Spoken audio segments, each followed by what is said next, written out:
Way in. It's absolutely beautiful. And just in case anybody misunderstands my motives, there's a little balcony outside my office in Parliament. And you know what I've planted there in a pot to grow? An olive tree. Olive tree of peace, an olive tree of hope, an olive tree from which we can all learn something. And I'm sorry I was a bit late coming into this event here in the Armouries tonight because there was like 1,000 people, no trains mate, they worked alright today. I'm getting heckled here on the front row. There was 1,000 people outside who couldn't get in here because of health and safety requirements. Thank you all of them for patiently waiting outside, and I went out to talk to them earlier so that everybody got part of this.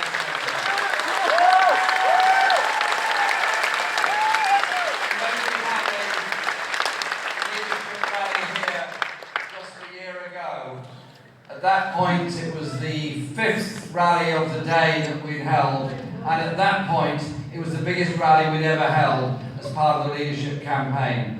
And it taught me something. It taught me something about the way in which, if you give people the opportunity to express their hopes, their views, their ambitions, their determination to achieve a better society, then our party is made stronger, more people come on board, and we achieve much more, and we're not dictated to by those above us. It's our strength, our people. So when Richard was talking earlier and put the case so well of what his life is about, what his work is about, and what our society is about, I want to say a big thank you to him, to Imran, and the other members of the shadow team we've got in all the positions that they hold. When the problems started on the day after the European referendum, Richard Bergen didn't walk away, Imran Hussain didn't walk away, John McDonnell didn't walk away.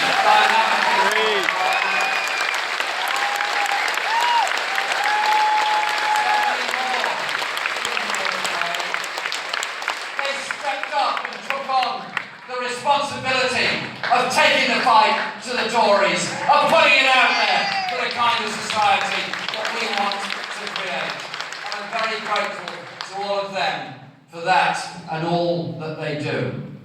Because these are very important and very serious times for ordinary people in this country and indeed in the wider world.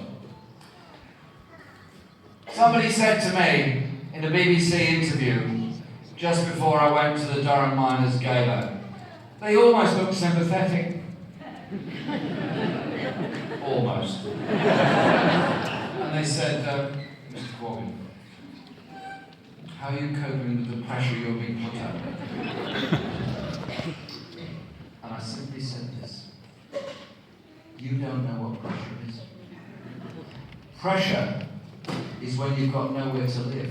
Pressure is when you can't feed your children. Pressure is when you don't know what to do. Pressure is when you're unemployed. Pressure is inequality, injustice, the misery of our society.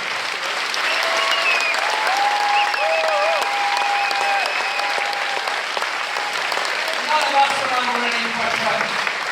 We're proud and honoured to do the job you've given us to do, and the responsibility you've given us to carry out.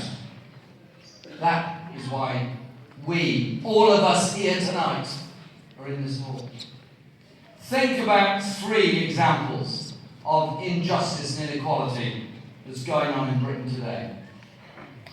There's a man who's in Monte Carlo this evening on his yacht. I'm sure the weather's nice. It always is in Monte Carlo. And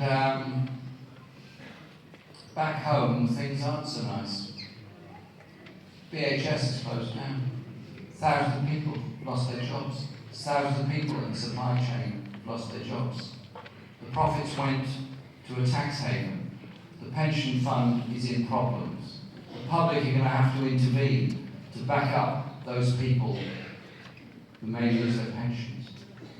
What is it about modern Britain that somehow or other, somebody that salts the assets of a company away into a tax haven presides over the collapse of a well-known high street chain, is somehow or other worthy of being a minister in the past, of being extolled as great virtue, when in reality it's a spiv economy run by spivs and protected by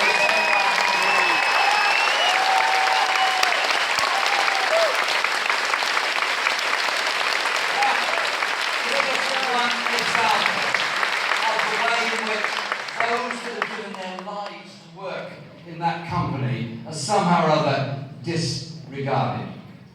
Lloyds Bank, partly owned by all of us because we're very generous people.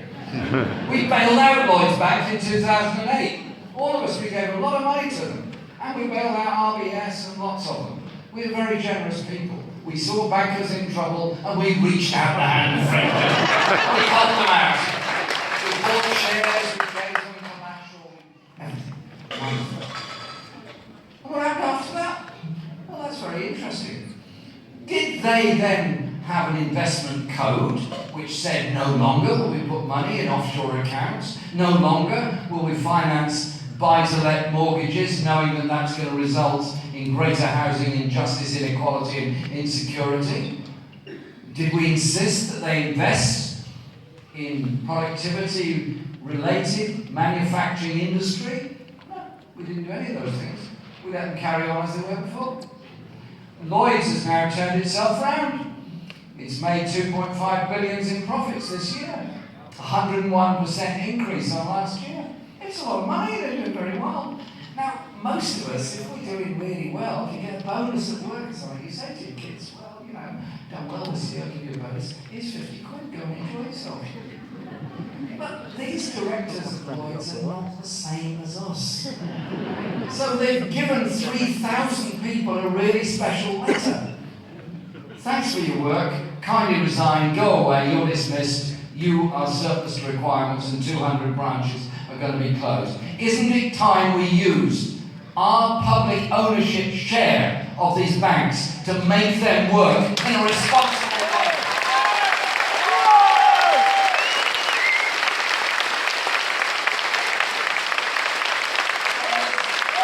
Other examples